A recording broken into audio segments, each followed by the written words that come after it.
ರಾಮನಗರ ಜಿಲ್ಲೆಯನ್ನ ಬೆಂಗಳೂರು ದಕ್ಷಿಣ ಜಿಲ್ಲೆ ಮಾಡ್ತೀವಿ ಅಂತ ಹೇಳ್ಬಿಟ್ಟು ತಾವು ಹೊರಟಿದ್ದೀರಾ. ತಮಗೆ ಮತ ಕೊಟ್ಟಿರುವಂತ ಮತದಾರನ್ನು ಒಂದು ಮಾತು ಕೇಳಿಲ್ಲ, ಈ ಜಿಲ್ಲೆನ ಬೆಂಗಳೂರು ದಕ್ಷಿಣ ಮಾಡ್ಬೋದಾ ನಾವು ಅಂತ.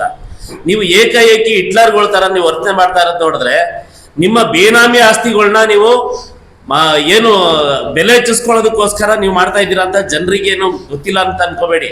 ನಿಮ್ಮ ಆಸ್ತಿಗಳಿಗೆ ನೀವು ಲೂಟಿ ಹೊಡೆಯೋಕ್ಕೋಸ್ಕರ ನೀವು ಬೆಂಗಳೂರು ದಕ್ಷಿಣ ಮಾಡ್ಕೋತಾ ಇರೋದು, ರಿಯಲ್ ಎಸ್ಟೇಟ್ ಮಾಫಿಯಾಗೋಸ್ಕರ ನೀವು ಬೆಂಗಳೂರು ದಕ್ಷಿಣ ಮಾಡ್ಕೋತಾ ಇರೋದು. ಆ ರೀತಿ ಏನಾದ್ರು ರಾಮನಗರ ಜಿಲ್ಲೆ ಜನಕ್ಕೆ ಒಳ್ಳೇದಾಗುತ್ತೆ ಅನ್ನೋದಾಗಿದ್ರೆ, ಹಾಗಾದ್ರೆ ರಾಮನಗರ, ಕನಕಪುರ, ಚನ್ನಪಟ್ಟಣ, ಮಾಗಡಿನ ಹಂಗಾರೆ ಮಹಾನಗರ ಪಾಲಿಕೆ ಮಾಡ್ತೀರಾ ನೀವು? ಪಂಚಾಯತಿ ಎಲೆಕ್ಷನ್ಗಳು ತೆಗಿತೀರಾ? ತಾಲೂಕ್ ಪಂಚಾಯತಿ ತೆಗಿತೀರಾ? ಜಿಲ್ಲಾ ಪಂಚಾಯತಿ ತೆಗಿತೀರಾ? ಹಾಗಾದ್ರೆ ಮಹಾನಗರ ಪಾಲಿಕೆ ಮಾಡ್ತೀರಾ? ಈ 4-5 ತಾಲೂಕ್ ಸೇರಿ ಮಹಾನಗರ ಪಾಲಿಕೆ ಮಾಡ್ಬೇಕಲ್ಲ. ಹಂಗಾರೆ ಬೆಂಗಳೂರು ನಗರ ಮಾಡಿದ್ರೆ, ನೀವು ಇದನ್ನ ದಕ್ಷಿಣ ನಗರ ಮಾಡಿದ್ರೆ ಎಷ್ಟು ಅದರಿಂದ ಕಷ್ಟ ಆಗುತ್ತೆ ಗೊತ್ತಾ? ಸಾರ್ವಜನಿಕರು ಇವತ್ತು ಬೆಂಗಳೂರಲ್ಲಿ ಕಟ್ತಾ ಇರೋ ಟ್ಯಾಕ್ಸ್ ನೀವು ಕಟ್ಬೇಕಲ್ಲ. ಇದು ರಾಮನಗರ ಜಿಲ್ಲೆ ಜನ, ಬಡವರು, ರೈತರು, ಮಧ್ಯಮ ವರ್ಗದ ಜನ ಕಟ್ಬೇಕಲ್ಲ ಟ್ಯಾಕ್ಸ್ ನ. ಅಲ್ಲಿರೋ ನೀರ್ ಬಿಲ್ ಇಲ್ಲಿ ಕಟ್ಬೇಕಲ್ಲ. ಅಲ್ಲಿರೋ ನೀರ್ ಬಿಲ್ಲೇ ಬೇರೆ, ಇಲ್ಲಿರೋ ನೀರ್ ಬಿಲ್ಲೇ ಬೇರೆ. ಅಲ್ಲಿರೋ ತೆರಿಗೆನೇ ಬೇರೆ, ಇಲ್ಲಿರೋ ತೆರಿಗೆನೇ ಬೇರೆ. ನೀವು ಮಾಡ್ತಾ ಇರೋದು, ನಿಮ್ ಓಟ್ ಹಾಕಿ ಗೆಲ್ಸಿದ ಜನಕ್ಕೆ ನೀವು ಏನ್ ಮಾಡಕ್ ಹೊರಟಿದ್ದೀರಾ? ಅವರು ಒಟ್ಟಲ್ಲಿ ಇರೋ ಪರ ಜಮೀನ ಮಾರ್ಕೊಂಡು ಗುಳೆ ಹೋಗ್ಬೇಕು ಅಂತ ಮಾಡಿದೀರಾ ರೈತರೆಲ್ಲಾರು? ಅವ್ರು ಮಾರ್ದವ್ರು ಜಮೀನಿಗೆ ಕೂಲಿಗೆ ಹೋಗ್ತಾವ್ರೆ. ಇವತ್ತು ಇವ್ರ ಹತ್ರ ಕೂಲಿ ಮಾಡ್ಬೇಕು ನಾವು. ಈಗ ಎಲ್ಲ ರೈತರೆಲ್ಲ ಮಾರ್ಬಿಟ್ಟು ಕನಕಪುರದವರು ಹೆಂಗೋ ತಗೊಂಡಿದ್ದಾರೆ, ಒಂದಷ್ಟು ಜಮೀನುಗಳನ್ನ ಬೇನಾಮಿ ಮಾಡ್ಕೊಂಡಿದ್ದಾರೆ. ಅವ್ರ ಹತ್ರ ಕೂಲಿಗೆ ಹೋಗ್ಬೇಕು, ಇನ್ನೊಂದು ಕಾಲದ ಮತ್ತೆ ಬರ್ಬೇಕು ಅಂತ ಅಂದ್ಬಿಟ್ಟು ಇವರು ಮಾಡ್ತಾ ಇರುವಂತ ಸಂಚಿದು. ದಯಮಾಡಿ ರಾಮನಗರ ಜಿಲ್ಲೆಯ ಪ್ರತಿಯೊಬ್ಬ ಮತದಾರರನ್ನು ಅರ್ಥ ಮಾಡ್ಕೋಬೇಕು. ಇದೊಂದು ಪೂರ್ವ ನಿಯೋಜಿತ ಸಂಚಿದು. ಇದು ಯಾವುದೇ ಕಾರಣಕ್ಕೂ ರಾಮನಗರ ಜಿಲ್ಲೆ ಬದಲಾಗಕ್ಕೆ ಯಾರು ಒಪ್ಪಬಾರ್ದು. ಇದರಲ್ಲಿ ಅವರು ಸ್ವಾರ್ಥ ಅಡಗಿದೆ. ಈ ಕೆಲವು 2-3 ರಾಜಕಾರಣಿಗಳ ಸ್ವಾರ್ಥದಿಂದ ಇವರು ಈ ರಾಮನಗರ ಜಿಲ್ಲೆನ ಅವರು ಬೆಂಗಳೂರು ದಕ್ಷಿಣ ಮಾಡಕ್ ಕೊಟ್ಟಿದ್ದಾರೆ. ದಯಮಾಡಿ ಸ್ವಾಮಿ, ನಿಮಗೆ ರಾಮನಗರ ಜಿಲ್ಲೆ ಜನರ ಪರವಾಗಿ ಕೈ ಮುಗಿದು ಕೇಳ್ಕೊತೀವಿ. ನೀವು ಅಭಿವೃದ್ಧಿ ಏನಾದ್ರು ಮಾಡೋದಾದ್ರೆ ರಾಮನಗರ ಜಿಲ್ಲೆ ಹೆಸರು ಇಟ್ಬಿಟ್ಟೆ ಮಾಡಿ. ನೀವು ಅದು ಬಿಟ್ಟು ನೀವು ಬೆಂಗಳೂರು ದಕ್ಷಿಣ ಮಾಡಿದ ತಕ್ಷಣ ಹಂಗಾರೆ ಬೆಂಗಳೂರು ದಕ್ಷಿಣ ಇದಾಯ್ತು, ಪೂರ್ವ ಯಾವ್ದು ಹಂಗಾರೆ, ಪಶ್ಚಿಮ ಯಾವುದು, ಉತ್ತರ ಯಾವುದು ಮಾಡಿ ಅದನ್ನೆಲ್ಲ ಹಂಗಾರೆ. ಅದು ಬಿಟ್ಟು ಬೇರೆ ಏನಾರ ಮಾಡಕ್ ಹೋದ್ರೆ ನೀವು ಈಗಾಗಲೇ ರಾಜೀವ್ ಗಾಂಧಿ ಯೂನಿವರ್ಸಿಟಿ ಕೈ ಹಾಕಿ ಸಾರ್ವಜನಿಕರ ಕೈಲಿ ಚೀಮಾರಿ ಹಾಕ್ಸ್ಕೊಟ್ಟಿದ್ದೀರಾ. ಈಗಲೂ ಹೇಳ್ತಾ ಇದೀವಿ, ರಾಮನಗರ ಜಿಲ್ಲೆ ವಿಚಾರಕ್ಕೆ ಬರಕ್ ಹೋಗ್ಬೇಡಿ. ನಿಮ್ಗೆ ಬೇಕು ಅಂದ್ರೆ ಕನಕಪುರ ಮಾಡ್ಕೊಳ್ಳಿ. ನೀವು ಅಲ್ಲೂ ವಿರೋಧ ಮಾಡಿದ್ದಾರೆ ಬೇಕಾದ್ರೆ ನಮ್ಮ ಕುಮಾರಸ್ವಾಮಿ ಹೇಳೋದೆಲ್ಲ. ನೀವು ಬೇಡ, ರಾಮನಗರ ಜಿಲ್ಲೆ ಬೇಡ ಅಂದ್ರೆ ಒಟ್ಟಾಗಿ ಬೆಂಗಳೂರಿಗೆ.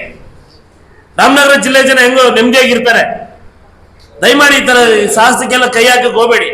ರಾಮನಗರ ತಾಲೂಕು ಕಚೇರಿಗೆ ಹೋದ್ರೆ ತಿಂಗಳಗಟ್ಲೆ ವರ್ಷಗಟ್ಲೆ ಒಂದು ಕಿತ್ಪಡಿ ಮಾಡ್ಬೇಕಾದ್ರೆ ವರ್ಷಗಟ್ಟಲೆ ತಿರುಗ್ಬೇಕು ರೈತ. ಇನ್ನು ಬೆಂಗಳೂರಿಗೆ ಹೋದ್ರೆ ಅವ್ರ ಕತೆ ಏನಾಗಬೇಕು? ಬೆಳಿಗ್ಗೆ ಹೊರಟ್ರೆ ಸಾಯಂಕಾಲ ಆದ್ರೆ ಊರು ಬರೋಕ್ಕಾಗಲ್ಲ ಒಬ್ಬ ರೈತ. ಮತ್ತು ಏನು ರೈತರು ಇವತ್ತು ಭಾಳಷ್ಟು ಜನ ಇನ್ನು ಮುಗ್ದಿದ್ದಾರೆ, ಹೋಗಿ ಓದಾಡಿಗೆ ಅವ್ರ ಕೆಲಸಗಳಾಗಲ್ಲ. ಇಲ್ಲಿರ್ತಕ್ಕಂಥ ನೌಕರ ವರ್ಗ ಏನಿದೆ, ಇವ್ರು ಯಾರು ರೈತ ಪರವಾಗಿಲ್ಲ, ಸುಮ್ಮನೆ ಹೇಳ್ತಾರೆ ಅಷ್ಟೇ. ಗೆಸ್ಟ್ ಆಫೀಸರ್ಗಳು ಕೂಡ, ತಹಸೀಲ್ದಾರ್ ಇರ್ಬೋದು, ಡಿ ಸಿಗಳಿರ್ಬೋದು, ಬರೀ ಮಾತಿನಲ್ಲಿ ಮಾಡಿ ಕಳಿಸ್ತಾ ಇದ್ದಾರೆ, ನುಂಡು ಮಾಡಿ ಕಳಿಸ್ತಾ ಇದ್ದಾರೆ. ಆ ಕಾರಣ ಯಾವುದೇ ಕಾರಣಕ್ಕೆ ರಾಮನಗರನ ಹೆಸರು ಬದಲಾವಣೆ ಮಾಡಬಾರ್ದು. ಯಾಕೆಂದರೆ ರಾಮನ ಒಂದು ಹೆಸರು ಇದೆಯಲ್ಲ, ಇದು ಒಂದು ಐತಿಹಾಸಿಕವಾದಂಥ ಹೆಸರು. ರಾಮದೇವ್ರ ಪಾದ ಇದೆ, ಒಳ್ಳೊಳ್ಳೆ ಬೆಟ್ಟ ಗುಡ್ಡಗಳಿವೆ, ಪರಿಸರ ಚೆನ್ನಾಗಿದೆ. ಅಂಥದ್ರೊಳಗೆ ಯಾಕೆ ಬದಲಾವಣೆ ಮಾಡಬೇಕು ಇವರು? ರೈತರಿಗೆ ಅನುಕೂಲ ಏನು ಮಾಡ್ಕೊಂಡು ಯೋಚನೆ ಮಾಡ್ತಾ ಇದ್ದಾರ?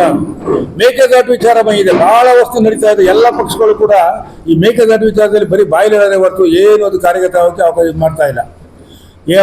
ಏನು ಪಕ್ಕದ ರಾಜ್ಯ ತಮಿಳ್ನಾಡು ಸರ್ಕಾರ, ತಮಿಳ್ನಾಡು ರಾಜಕಾರಣಿಗಳ ಕನ್ವಿನ್ಸ್ ಮಾಡಿ ಒಬ್ರಿಗೊಬ್ರು ರೈತರುಗಳ ಜೊತೆ ಕನ್ವಿನ್ಸ್ ಮಾಡಿ ಅದು ಒಂದು ತೀರ್ಮಾನ ತಗೋ. ಅದೇನು ದೊಡ್ಡ ಇಶ್ಯೂನೇ ಆಗಲ್ಲ ನನ್ನ ಪ್ರಕಾರ. ಯಾಕೆ ಅಂತ ಅಂದರೆ ಇಲ್ಲಿ ಏನು ಒಂದು ಪ್ಯಾರಲಲ್ ಇರಿಗೇಷನ್ ಏನು ಮಾಡ್ತೀವಿ, ಅದು ತಮಿಳ್ನಾಡಿಗೆ ಜಾಸ್ತಿ ಅನುಕೂಲ ಆಗೋದು. ನಮ್ಮ ರಾಜ್ಯಕ್ಕಿಂತ ನಮ್ಗೆ ಕುಡಿಯೋ ನೀರು ಅಷ್ಟೇ ಅದು. ಆ ಕುಡಿಯೋ ನೀರು ಬಿಟ್ಟರೆ ಉಳಿದೆಲ್ಲ ಎಕ್ಸಸ್ ನೀರು ಇರ್ಬೋದು, ಅದು ಏನು ಸ್ಟಾಕ್ ಏನು ಮಾಡ್ಕೊತೀವಿ ನೀರು, ಅದೆಲ್ಲ ತಮಿಳ್ನಾಡಿಗೆ ಒಳ್ಳೇದಾಗೋದು. ಅವೆಂಥವೆಲ್ಲ ಬಗೆಹರಿಸ್ತೇನೆ. ಸುಮ್ಮನೆ ಇಲ್ದಿರೋದೆಲ್ಲ ಕಾಂಟ್ರವರ್ಸಿ ಉಡಿಸಿ ಜನಗಳ ನಮ್ಮ ಏನು ಮೈಂಡನ್ನು ಡೈವರ್ಟ್ ಮಾಡೋಕ್ಕೆ ಎಷ್ಟು ಬೇಕೋ ಅಷ್ಟು ಮಾಡ್ತಾ ಇದ್ದಾರೆ. ಏನು ಡಿ ಕೆ ಶಿವಕುಮಾರ್ ಏನು ರಾಮನಗರ ಹೆಸರನ್ನ ಬದಲಾವಣೆ ಮಾಡಿದ ಕ್ಷಣಕ್ಕೆ ಇಲ್ಲಿ ಏನು ಡೆವಲಪ್ಮೆಂಟ್ ಮಾಡ್ತೀವಿ ಅಂತ ಹೇಳೋಕ್ಕಾಗಲ್ಲ, ನಾವು ಮಾಡೋಕ್ಕಾಗೋದಿಲ್ಲ. ಯಾಕೆ ಅಂತ ಅಂದರೆ ರಾಜೀವ್ ಗಾಂಧಿ ಯೂನಿವರ್ಸಿಟಿಯ ಬಗ್ಗೆ ಅವ್ರು ಏನೇನು ಆಟ ಆಡಿದ್ರು, ಇಲ್ಲಿರ್ತಕ್ಕಂಥ ಜನಪರ ಸಂಘಟನೆಗಳು, ಕನ್ನಡಪರ ಸಂಘಟನೆಗಳು, ರೈತಪರ ಸಂಘಟನೆಗಳು ಹೋರಾಟ ಮಾಡಿ ಅಲ್ಲಿ ಬಂದಂಥ ಒಂದು ಮೆಡಿಕಲ್ ಕಾಲೇಜನ್ನ ಉಳಿಸ್ಕೊಂಡಿದ್ದೀವಿ. ಮತ್ತು ಅದು ಸರಿಯಾದ ರೀತಿ ಡೆವಲಪ್ಮೆಂಟ್ ಮಾಡ್ತಾರೆ. ಅದಕ್ಕೂ ಕೂಡ ಒಂದು ರೆಡ್ ಸಿಗ್ನಲ್ ಬಂದಿದೆ ಕೇಂದ್ರದಿಂದ. ಅವರೇನು ಒಂದು ಮೆಡಿಕಲ್ ಕಾಲೇಜ್ ಮಾಡಿದ್ರು ಅದಕ್ಕೂ ಕೂಡ ಬಂದಿದೆ. ಅದು ಸರಿಯಾದಂತೆ ಅನುಮೋದನೆಗಳು ಮಾನ್ಯತೆ ಸಿಕ್ಕಿಲ್ಲ. ಇಂಥವನ್ನ ಸರಿ ಮಾಡ್ದೇನೆ ಇವ್ರು ಬೆಂಗಳೂರಿಗೆ ತಗೊಂಡಿದ್ದು ಎಲ್ಲೇನ ಅಂತ ಅಂದರೆ ಇದು ಯಾವ ಅರ್ಥ? ಇವ್ರಿಗೆ ಜನಗಳಿಗೆ ಏನು ನ್ಯಾಯ ಕೊಡಿಸ್ತಾರೆ ಇವರು? ಇವ್ರಿಗೆ ಕೇಡುಗಾಲ ಬಂದಿದೆ. ಯಾಕೆ ಅಂತ ಅಂದರೆ ಈಗಾಗಲೇ ಹೋದ ಎಲೆಕ್ಷನ್ನಲ್ಲಿ ಇವರು 2 ಲಕ್ಷ 1.25 ಲಕ್ಷ ಲೀಡ್ ತಗೊಂಡಿದ್ರು ಕನಕಪುರದಲ್ಲಿ. ಇವತ್ತು ಎಷ್ಟು ತಗೊಂಡಿದ್ದಾರೆ ಜನರಲ್ ಎಲೆಕ್ಷನ್ನಲ್ಲಿ? ಹಂಗಾಗಿ ಇವರು ಕೊನೆ ಅಂತ ತಲುಪಿದ್ದಾರೆ. ಪ್ರತಿಯೊಬ್ಬ ಮನುಷ್ಯನಿಗೂ ಒಂದು ಇದಿರುತ್ತೆ, 10 ವರ್ಷ 20 ವರ್ಷ 30 ವರ್ಷ ಅಂತ ಅವ್ರಿಗೊಂದು ಯೋಗ ಇರುತ್ತೆ. ಕಳೆದೋಗಿದೆ ಅವ್ರದೀಗ, ಅವ್ರ ಯೋಗಗಳೆಲ್ಲ ಕಳೆದೋಗಿ ಅಲ್ಲಿ ಬೆಟ್ಟ ಗುಡ್ಡಗಳೆಲ್ಲ ಸೌದೋಗಿ ಇವ್ರು ಏನಿದ್ರು ಹಿಂದಕ್ಕೆ ಹೋಗ್ತಾ ಇರ್ಬೇಕಷ್ಟೇ. ಇನ್ನು ಆ ಕಾರಣಕ್ಕೆ ಯಾವುದೇ ಕಾರಣಕ್ಕೆ ಇವರು ರಾಮನಗರನ ಬದಲಾವಣೆ ಮಾಡಬಾರ್ದು. ರಾಮನಗರ ಜಿಲ್ಲೆಯ ಜನಗಳು ಯಾರು ಹೋರಾಟ ಪ್ರಾರಂಭ ಮಾಡ್ತೀವಿ ಅವ್ರಿಗೆ ಬೆಂಬಲ ಕೊಡಬೇಕು ಅಂತಕ್ಕಂಥ ನಮ್ಮೆಲ್ಲ ಒಕ್ಕೂರಿನ ಒತ್ತಾಯ. ಜಿಲ್ಲೆ ಹೆಸರನ್ನ ಬದಲಾವಣೆ ಮಾಡಿಬಿಟ್ರೆ ಜಿಲ್ಲೆ ಬದಲಾವಣೆ ಆಗಲ್ಲ. ಇದನ್ನ ನೀವು ಯಾವುದೋ ಉದ್ದೇಶಕ್ಕೆ ಜನನ ಮುಂದಿನ ಚುನಾವಣೆಗೆ ಮತವನ್ನು ಸೆಳೆಯೋದಕ್ಕೆ ಒಂದು ತಂತ್ರಗಾರಿಕೆಯನ್ನು ಮಾಡ್ತಾ ಇದ್ದೀರಿ ಅಷ್ಟೇ. ಇದರಿಂದ ರಾಮನಗರ ಜನ ಯಾರು ದಡ್ರಲ್ಲ. ಈಗ ಆಲ್ರೆಡಿ ನೀವು ಒಂದ್ಸಾರಿ ಎಡಗಿದ್ದೀರಿ. ನೀವು ಬುದ್ಧಿ ಕಲ್ತ್ಕೋಬೇಕಾಗಿತ್ತು. ರಾಮನ ಹೆಸರಿಗೆ ಕೈ ಹಾಕ್ತಕ್ಕಂಥದ್ದು, ರಾಮನಗರದ ಹೆಸರು ಕೈ ಹಾಕ್ತಕ್ಕಂಥದ್ದು ಸರಿಯಲ್ಲ.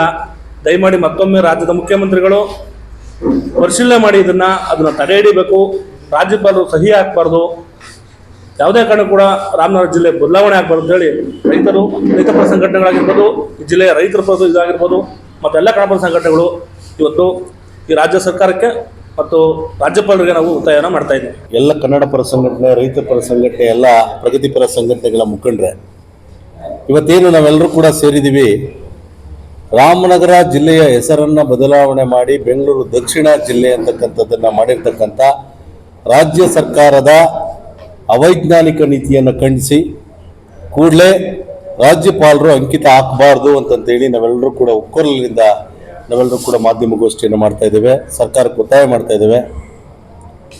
ಸನ್ಮಾನ್ಯ ಮುಖ್ಯಮಂತ್ರಿಗಳು ಮತ್ತು ಉಪಮುಖ್ಯಮಂತ್ರಿಗಳು, ನೀವು ರಾಜಕೀಯ ಚನ್ನಪಟ್ಟಣ ಬೈ ಎಲೆಕ್ಷನ್ ರಾಜಕಾರಣಕ್ಕೋಸ್ಕರ ಈ ಜಿಲ್ಲೆಯ ಹೆಸರನ್ನೇ ಚೇಂಜ್ ಮಾಡಲಿಕ್ಕೆ ನೀವು ಹೊರಟಿದ್ದೀರಲ್ಲ, ಖಂಡಿತವಾಗ್ಲೂ ಕೂಡ ರಾಮನ ಹೆಸರಿರ್ತಕ್ಕಂಥ ರಾಮನಗರ ಹೆಸರನ್ನ ಬದಲಾವಣೆ ಮಾಡಿ ಯಾವ ಸಾಧನೆಯನ್ನು ನೀವು ಮಾಡ್ತೀರಿ ಅಂತಕ್ಕಂಥದ್ದನ್ನು ಸಾರ್ವಜನಿಕರಿಗೆ ಹೇಳಬೇಕು. ಮತ್ತೆ ಜಿಲ್ಲೆಯ ಹೆಸರನ್ನ ಬದಲಾವಣೆ ಮಾಡುವುದಕ್ಕೆ ಮುಂಚೆ ಯಾವುದೇ ಸಂಘಟನೆಗಳ, ರೈತ ಸಂಘಟನೆಗಳ, ಕನ್ನಡ ಪರ ಸಂಘಟನೆಗಳ, ಪ್ರಗತಿಪರ ಸಂಘಟನೆಗಳ, ದಲಿತ ಪರ ಸಂಘಟನೆಗಳ ಒಂದು ಸಭೆನೂ ಕೂಡ ಮಾಡ್ದೇನೆ ಏನೋ ನಿಮ್ಮ 4-5 ವಿಧಾನಸಭಾ ಕ್ಷೇತ್ರದ ನಿಮ್ಮ ಕಾರ್ಯಕರ್ತರ 10 ಜನ ಕರ್ಕೊಂಡೋಗಿ ಒಂದು ಮನವಿಯನ್ನು ಕೊಟ್ಟು ಏಕಾಏಕಿ ಸಚಿವ ಸಂಪುಟದಲ್ಲಿ ತೀರ್ಮಾನವನ್ನು ತೆಗೆದುಕೊಂಡಿರುವಂಥದ್ದನ್ನ ನಮ್ಮ ರಾಮನಗರ ಜಿಲ್ಲೆಯ ಎಲ್ಲ ನಾಗರಿಕರು ಒಕ್ಕೊರಲಿನಿಂದ ಖಂಡಿಸ್ತಾ ಇದ್ದೇವೆ. ಕೂಡಲೇ ನೀವು ಪಾಪ ಪ್ರಜ್ಞೆ ಆಗೋಕ್ಕೆ ಮೊದಲು ಕೂಡಲೇ ಈಗಾಗಲೇ ನಿಮಗೆ ತಕ್ಕ ಪಾಠವನ್ನ ಚನ್ನಪಟ್ಟಣದಲ್ಲಿ ಕಲಿಸ್ತಾರೆ ನಮ್ಮ ಜಿಲ್ಲೆಯ ಜನ. ಚನ್ನಪಟ್ಟಣನೂ ಕೂಡ, ಚನ್ನಪಟ್ಟಣದಲ್ಲಿ ಸುಮಾರು 90 ಭಾಗ ಜನರು ವಿರೋಧ ಇದೆ. ನೀವು ಚನ್ನಪಟ್ಟಣ ಚುನಾವಣೆಗೋಸ್ಕರ ಮಾಡಿದಿರಲ್ಲ, ಚನ್ನಪಟ್ಟಣ ಕ್ಷೇತ್ರದ ಜನತೆನೆ ಬಹಳ ವಿರೋಧ ಇದೆ. ಆ ಕಾರಣದಿಂದ ಮೂಲಭೂತ ಸಮಸ್ಯೆಯನ್ನು ಬಗೆಹರಿಸಿ. ನೀವು ಏನು ಶಿವಕುಮಾರ್ ಅವರು, ಡಿ ಕೆ ಶಿವಕುಮಾರ್ ಅವರು ನಿಮ್ಮ ಕ್ಷೇತ್ರದಲ್ಲಿ ಶಿಕ್ಷಣ ಕ್ಷೇತ್ರದಲ್ಲಿ ಯಾವ ಕ್ರಾಂತಿ ಮಾಡಿದಿರಿ? ಒಂದಷ್ಟು ಬನ್ನಿ, ಮೆಡಿಕಲ್ ಕಾಲೇಜ್ ತಗೊಂಬನ್ನಿ, ಇಂಜಿನಿಯರಿಂಗ್ ಕಾಲೇಜ್ ತಗೊಂಬನ್ನಿ, ರಾಮನಗರಕ್ಕೆ ರಾಜೀವ್ ಗಾಂಧಿ ವಿವಿಗೆ ಹಣ ಕೊಡಿ, ಇವೆಲ್ಲ ಅಭಿವೃದ್ಧಿ ಕೆಲಸ ಮಾಡಿ. ಜಿಲ್ಲೆ ಹೆಸರನ್ನ ಬದಲಾವಣೆ ಮಾಡಿದ್ರೆ 3 ಪಟ್ಟು ಏನು ಆಸ್ತಿ ಬೆಲೆ ಹೆಚ್ಚಾಗ್ತಿದೆ ಅಂತ ಹೇಳ್ತಿರಲ್ಲ ನೀವು, ನಿಜವಾಗ್ಲೂ ಕೂಡ ನಿಮ್ಗೆಲ್ರಿಗೂ ಕೂಡ ನಾಚಿಕೆ ಆಗ್ಬೇಕು. ಹಾಗಾದ್ರೆ ರೈತ ರಿಯಲ್ ಎಸ್ಟೇಟ್ ಮಾಡ್ಬೇಕಾ? ಜಮೀನುಗಳನ್ನ ಮಾರ್ಕೊಂಡು ಅದೇ ಜಮೀನ ಮಾಲೀಕರ ಹತ್ರ ಕೂಲಿಗೆ ಹೋಗ್ಬೇಕಾ? ಇದೆಲ್ಲ ಉನ್ನಾರ ಈ ಡಿ ಕೆ ಶಿವಕುಮಾರ್ ಅವರು ಮತ್ತು ಅವರ ಹಿಂಬಾಲಕರ ಸಾವಿರಾರು ಎಕರೆ ಜಮೀನು ರಾಮನಗರ ಜಿಲ್ಲೆನಲ್ಲಿ ಮಾಡಿದ್ದಾರೆ. ಆ ಜಿಲ್ಲೆ ಆ ಜಮೀನಿಗೆ ಒಂದು ಅದ್ಭುತವಾದಂಥ ಬೆಲೆ ಬರಲಿ, ಒಳ್ಳೆ ಬೆಲೆ ಬರಲಿ ಅಂತಕ್ಕಂಥ ಹುನ್ನಾರದಿಂದ ಈ ರೀತಿಯಾದಂಥ ಕೆಲಸವನ್ನು ಮಾಡಿದ್ದಾರೆ. ಅದನ್ನ ನಮ್ಮೆಲ್ಲ ಸಂಘಟನೆಯರು ನಾವು ತಿರಸ್ಕಾರ ಮಾಡ್ತಾ ಇದ್ದೇವೆ. ಈಗಾಗಲೇ ಸದ್ಯದಲ್ಲೇ ಒಂದು ಚರ್ಚೆ ಮಾಡಿ ರಾಜ್ಯಪಾಲರನ್ನ ಭೇಟಿಯಾಗಿ ರಾಜ್ಯಪಾಲರು ಕೂಡಲೇ ಇದಕ್ಕೆ ಅಂಕಿತ ಹಾಕಬಾರ್ದು ಅಂತಕ್ಕಂಥದ್ದನ್ನ ನಾವೆಲ್ಲರೂ ಮನವರಿಕೆಯನ್ನ ಮಾಡಿಕೊಡ್ಲಿಕ್ಕೆ ಹೊರಡ್ತಾ ಇದ್ದೇವೆ. ಮತ್ತೆ ಈ ಹೋರಾಟ ನಿರಂತರವಾಗಿ ನಡೀತದೆ. ಯಾವುದೇ ಕಾರಣಕ್ಕೂ ನಮ್ಮ ಹೋರಾಟವನ್ನು ನಿಲ್ಲಿಸೋದಿಲ್ಲ. ರಾಜಕೀಯ ಪಿತೂರಿಗೋಸ್ಕರ ಮಾಡಿರ್ತಕ್ಕಂಥ ಜಿಲ್ಲೆ ಹೆಸರನ್ನ ಬದಲಾವಣೆ ಮಾಡಬಾರ್ದು. ಶ್ರೀರಾಮನ ಹೆಸರು ರಾಮನಗರಕ್ಕೆ ಇರಬೇಕು, ಐತಿಹಾಸಿಕವಾದಂಥ ನಮ್ಮ ರೇಷ್ಮೆ ನಗರಿಯ ಹೆಸರು ಇಲ್ಲಿ ಇರಬೇಕು ಅಂತಕ್ಕಂಥದ್ದು ನಮ್ಮ ಎಲ್ಲ ಹೋರಾಟಗಾರರ ಮನವಿ. ಸರ್, ಈಗ ನಾವೆಲ್ಲ ಚರ್ಚೆ ಮಾಡ್ತಾ ಇದೀವಿ, ರಾಜ್ಯಪಾಲರನ್ನ ಮೊದಲು ಹೋಗ್ಬೇಕು. ಈಗ ರಾಜ್ಯಪಾಲರ ಅಂಗಳದಲ್ಲಿ ಇದೆ ಸರ್, ಅವ್ರ ಅಂಕಿತ ಹಾಕ್ಬಿಟ್ರೆ ಬದಲಾವಣೆ ಆಗ್ಬಿಡುತ್ತೆ. ಈಗ ರಾಜ್ಯಪಾಲರಿಗೆ ವಸ್ತುಸ್ಥಿತಿಯನ್ನ ಮನವರಿಕೆ ಮಾಡಿಕೊಡ್ಬೇಕು ಅಂತಂತೇಳಿ ನಾವು ರಾಜ್ಯಪಾಲರ ಹತ್ರಕ್ಕೆ ಹೋಗ್ಬೇಕು ಶೀಘ್ರದಲ್ಲಿ, ಇನ್ನೊಂದು ವಾರದೊಳಗಡೆ ಅಂತಂತೇಳಿ ಒಂದು ಡೇಟ್ ಅನ್ನು ನಿಗದಿ ಮಾಡ್ಕೊಂಡು ನಾವೆಲ್ಲರೂ ಅಂತ ತೀರ್ಮಾನ ಮಾಡ್ತಾ ಇದ್ದೇವೆ. ರಾಜ್ಯಪಾಲರು ವೈಜ್ಞಾನಿಕವಾಗಿ ಇದನ್ನೆಲ್ಲ ಚರ್ಚೆ ಮಾಡಿ ವರದಿ ತರಿಸ್ಕೋಬೇಕು. ಜಿಲ್ಲೆಯ ಏನು ಸಮಸ್ಯೆ ಇದೆ, ಯಾಕೆ ಜಿಲ್ಲೆ ಹೆಸರನ್ನ ಚೇಂಜ್ ಮಾಡ್ತಿದ್ದಾರೆ, ಎಲ್ಲ ವರದಿಯನ್ನ ತರಿಸ್ಕೊಂಡು ಇವರ ಯಾವುದೋ ರಾಜಕೀಯ ಪಿತೂರಿಗೋಸ್ಕರ ತೀಟೆ ತೀರ್ಸ್ಕೊಳ್ಳಿಕ್ಕೋಸ್ಕರ ಜಿಲ್ಲೆ ಹೆಸರನ್ನ ಚೇಂಜ್ ಮಾಡೋದು ಬೇಡ. ಇಲ್ಲಿನ ಎಲ್ಲ ನಾಗರಿಕರ ಸಂಘಟನೆಗಳ ಎಲ್ಲರೂ ಚರ್ಚೆ ಮಾಡಿ ಮತ್ತೆ ಒಂದು ಸರ್ಕಾರದಿಂದ ಒಂದು ವರದಿ ತಗೊಳ್ಳಿ ಜಿಲ್ಲಾಧಿಕಾರಿಗಳಿಂದ ಏನ್ ಸಮಸ್ಯೆ ಆಗಿದೆ ಜಿಲ್ಲೆನ ಇಲ್ಲಿ ಎತ್ತಂಗಡಿ ಮಾಡ್ಲಿಕ್ಕೆ. ಇದು ಹುನ್ನಾರ ಎಲೆಕ್ಷನ್ಗೋಸ್ಕರ ಮಾಡ್ತಿರುವಂತದ್ದು. ಈಗಾಗಲೇ ಬೆಂಗಳೂರ ದಕ್ಷಿಣ ತಾಲೂಕಿದೆ, ಬೆಂಗಳೂರು ದಕ್ಷಿಣ ವಿಧಾನಸಭಾ ಕ್ಷೇತ್ರ ಇದೆ, ದಕ್ಷಿಣ ಲೋಕಸಭಾ ಕ್ಷೇತ್ರ ಇದೆ. ಹಾಗಾದ್ರೆ ಇದನ್ನೇನ್ ಮಾಡ್ತೀರಿ? ಹಾಗಾದ್ರೆ ಬೆಂಗಳೂರು ದಕ್ಷಿಣ ಜಿಲ್ಲೆ ಮಾಡಿ ಇದೆಲ್ಲ ಪೂರ್ವ ನಿಯೋಜಿತ, ಇವ್ರು ಮಾಡ್ತಿರ್ತಕ್ಕಂಥದ್ದು ಅವೈಜ್ಞಾನಿಕ. ಯಾವುದೇ ಕಾರಣಕ್ಕೂ ಜಿಲ್ಲೆಯನ್ನ ಬದಲಾವಣೆ ಮಾಡ್ಲಿಕ್ಕೆ ನಾವು ಬಿಡೋದಿಲ್ಲ. ಇನ್ನ ಮುಂದಿನ ಹೋರಾಟಗಳು ಬಹಳ ಉಗ್ರ ಸ್ವರೂಪವಾದಂತಹ ಹೋರಾಟಗಳಾಗ್ತವೆ. ಅದಕ್ಕೆ ರಾಮನಗರ ಕ್ಷೇತ್ರದ ಜನತೆ ಮತ್ತೆ ಜಿಲ್ಲೆಯ ಎಲ್ಲ ಜನತೆನೂ ಕೂಡ ಸಹಕಾರ ಕೊಡಬೇಕು ಅಂತೇಳಿ ನಿಮ್ಮ ಮಾಧ್ಯಮದ ಮೂಲಕ ನಾನು ವಿನಂತಿ ಮಾಡ್ತೀನಿ. ರಾಮನಗರ ಕ್ಷೇತ್ರದ ಜನತೆ ಒಂದೇನೋ ಸ್ವಾಭಿಮಾನ ಇದ್ರೆ ನಿಮ್ಗೆ ಈ ಹೆಸರನ್ನ ಬದಲಾವಣೆ ಮಾಡಿರ್ತಕ್ಕಂಥ ಶಾಸಕರನ್ನ ಕ್ಷೇತ್ರಕ್ಕೆ ಸೇರಿಸಬಾರ್ದಾಗಿತ್ತು. ನೀವು ನಿಜವಾಗ್ಲೂ ಸೇರಿಸಬಾರ್ದಾಗಿತ್ತು. ನೀವು ಸ್ವಾಭಿಮಾನ ಇರ್ತಕ್ಕಂಥ ಜನರು, ನಮ್ಮ ರಾಮನಗರ ಜನರು ಇಲ್ಲಿ ಸರಿ ಏನಾದ್ರೂ ಯಾರಿಗಾದ್ರೂ ಚರ್ಚೆ ಮಾಡಿದ್ರ ನೀವು?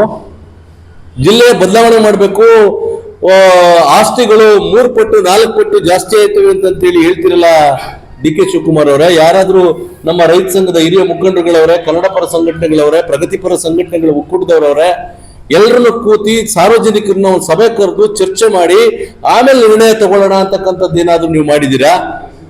ಚನ್ನಪಟ್ಟಣ ಬೈ ಎಲೆಕ್ಷನ್ ಚುನಾವಣೆ ಬಂತು, ಏಕಾಏಕಿ ಮಾಗಡಿಯಿಂದ ನಿಮ್ಮ ಕಾರ್ಯಕರ್ತರ ಪಕ್ಷದ ಕಾರ್ಯಕರ್ತರು ಒಂದು 7-8 ಜನನ್ನ ಮಾಗಡಿಯಿಂದ ಕರ್ಕೊಂಡೋದ್ರಿ, ಚನ್ನಪಟ್ಟಣದಿಂದ ಒಂದು 8-10 ಜನ ಕರ್ಕೊಂಡೋದ್ರಿ, ರಾಮನಗರದಿಂದ ಒಂದು 8-10 ಜನ ಕರ್ಕೊಂಡೋದ್ರಿ, ಕನಕಪುರದಿಂದ ಒಂದು 10 ಜನ ಕರ್ಕೊಂಡೋಗಿ ಮುಖ್ಯಮಂತ್ರಿಗೆ ಮನವಿ ಕೊಟ್ಬಿಟ್ರೆ ಇಮಿಡಿಯೇಟ್ 1 ವಾರದಲ್ಲಿ ಅನುಮೋದನೆ ಆಯ್ತದೆ. ಇದೇ ರೀತಿ ಮನವಿಗಳನ್ನ ಸಾವಿರಾರು ಜನ ಕೊಟ್ಟಂತ ಉದಾಹರಣೆಗಳು ರೈತರ ಕೆಲಸಕ್ಕೋ, ರೈತರ ಸಮಸ್ಯೆಗೋ, ಬೇರೆ ಬೇರೆ ಸಮಸ್ಯೆಗೋ, ಕನ್ನಡ ಪರ ಸಂಘಟನೆಗಳ ಹೋರಾಟಗಾರರ ಕೇಸ್ಗಳನ್ನ ವಾಪಸ್ ತಗೋಬೇಕು ಅಂತೇಳಿ ಮಾಡಿದಂತ ಹೋರಾಟಕ್ಕೆ ಕಿಮ್ಮತ್ತಿಲ್ಲ ಈ ಮುಖ್ಯಮಂತ್ರಿಗಳಿಗೆ. ವರದಿ ಕೊಟ್ಟಂತ 1 ವಾರದಲ್ಲಿ ನೀವು ಸಚಿವ ಸಂಪುಟದಲ್ಲಿ ತೀರ್ಮಾನ ಮಾಡ್ತೀರಿ ಅಂತ ಹೇಳಿದ್ರೆ ನಿಮ್ಮ ಎಷ್ಟು ವೈಯಕ್ತಿಕ ವಿಚಾರ ಇದು? ವೈಯಕ್ತಿಕವಾಗಿ ನೀವು ತಗೊಂಡಿದ್ದೀರಿ. ಹಾಗಾದ್ರೆ ರೈತ ಪರ ಹೋರಾಟಗಾರ, ರೈತ ಸಂಘದವರು ಸಾವಿರಾರು ಹೋರಾಟಗಳಲ್ಲಿ ಮಾಡಿ, ಕನ್ನಡ ಪರ ಸಂಘಟನೆ ಹೋರಾಟಗಳು ಮಾಡಿ ಕೇಸ್ಗಳನ್ನ ಹಾಕ್ಸ್ಕೊಂಡಿದೀವಲ್ಲ, ಆ ಕೇಸನ್ನು ವಾಪಸ್ ತಕೊಳ್ಳಿ ಅಂತಂದ್ರೆ ಈ ಮುತುವರ್ಜಿ ಇಲ್ಲ. ಕಾವೇರಿ ವಿಚಾರದಲ್ಲಿ ಈ ಮುತುವರ್ಜಿ ಇಲ್ಲ ನಿಮ್ಗೆ. ಕಾವೇರಿ ನೀರನ್ನೆಲ್ಲ ಬಿಟ್ಟು ತಮಿಳುನಾಡು ಕಳಿಸ್ಬಿಟ್ಟು ನಮ್ಮ ಮಂಡ್ಯ, ಮೈಸೂರು ಭಾಗದ ಬೆಂಗಳೂರು ಕುಡಿಯಕ್ ನೀರು ಏನಾರ ಮಳೆ ಏನಾರ ಬರ್ಲಿಲ್ಲ ಅಂತ ಹೇಳಿದ್ರೆ ಇವತ್ತು ಈ ಮುಖ್ಯಮಂತ್ರಿಗಳು, ಉಪಮುಖ್ಯಮಂತ್ರಿ ರಾಜೀನಾಮೆ ಕೊಡ್ಬೇಕಿತ್ತು ಇಷ್ಟೊತ್ತಿಗೆ. ನಿಮ್ಗೆ ಎಲ್ಲೋ ದೇವರು ಬಲಭಾಗದಲ್ಲಿದ್ದ ಅಂತ ಅನ್ಸುತ್ತೆ. ಮಳೆ ಆಯ್ತು, ಇಲ್ಲ ಅಂತ ಹೇಳಿದ್ರೆ ಜನ ರೊಚ್ಚಿಗೆಳ್ತಿದ್ರು. ಇಂಥ ಸಮಯ ಕ್ರೈಸಿಸ್ಗಳನ್ನ, ಹಲವಾರು ವಿಚಾರಗಳನ್ನ ಬಿಟ್ಟು ನೀವು ಇವತ್ತು ತರಾತುರಿನಲ್ಲಿ ವಿಶೇಷವಾಗಿ ಸಚಿವ ಸಂಪುಟವನ್ನ ಕರೆದು ಮೊದಲು ಡಿಜೆಹಳ್ಳಿ, ಕೆಜೆಹಳ್ಳಿ ಅಂತ ಕೇಸ್ಗಳನ್ನು ಕೂಡ ಇದೇ ರೀತಿ ತಗೊಂಡ್ರಿ ನೀವು. ಇಲ್ಲಿ ರೈತರಿಗೂ ಮೋಸ ಮಾಡ್ತಾ ಇದ್ದೀರಿ. ಇಲ್ಲಿ ಯಾವುದೇ ಪ್ರತಿಷ್ಠೆ ಇಲ್ಲ, ಯಾವ್ದು ಕನ್ನಡ ಪರ ಸಂಘಟನೆಗಳ ಪ್ರತಿಷ್ಠೆ ಇಲ್ಲ, ರೈತ ಸಂಘಟನೆ ಪ್ರತಿಷ್ಠೆನೂ ಇಲ್ಲ, ರಾಜಕಾರಣಿಗಳ ಎಲ್ಲಾ ಪಕ್ಷಗಳು ಏನು ನಾವು ಈ ಜಿಲ್ಲೆನ ವಿರೋಧ ಮಾಡ್ತೀವಿ, ಕಾಂಗ್ರೆಸ್ ಪಕ್ಷದವ್ರು ಬಂದ್ರು ಕೂಡ ಅವ್ರಿಗೆ ಸ್ವಾಗತ ಮಾಡ್ತೀವಿ. ಇಲ್ಲಿ ನಮಗೆ ನನ್ನ ಮಾಧ್ಯಮ ಸ್ನೇಹಿತರಿಗೆ ನಾನು ಒಂದು ಹೇಳಲಿಕ್ಕೆ ಬಯಸ್ತೀನಿ, ಕಾಂಗ್ರೆಸ್ ಪಕ್ಷದ 80 ಭಾಗ ಕಾರ್ಯಕರ್ತರಿಗೆ, ಮುಖಂಡರುಗಳಿಗೆ ಇಷ್ಟ ಇಲ್ಲ. ಆದ್ರೆ ಅವರ ನಾಯಕರಿಗೆ ಯಾವುದೇ ಪ್ರತಿರೋಧ ವ್ಯಕ್ತಪಡಿಸಲಿಕ್ಕೆ ಅವ್ರ ಕೈಲಿ ಆಗ್ದೇನೆ ಸುಮ್ಮನೆ ಮೌನವಾಗಿದ್ದಾರೆ ಹೊರತು ಕಾಂಗ್ರೆಸ್ನವ್ರಿಗೂ ಕೂಡ ಈ ಜಿಲ್ಲೆ ಬದಲಾವಣೆ ಆಗಿರೋದು, ಹೆಸರು ಬದಲಾವಣೆ ಆಗಿರೋದು ಇಷ್ಟ ಇಲ್ಲ.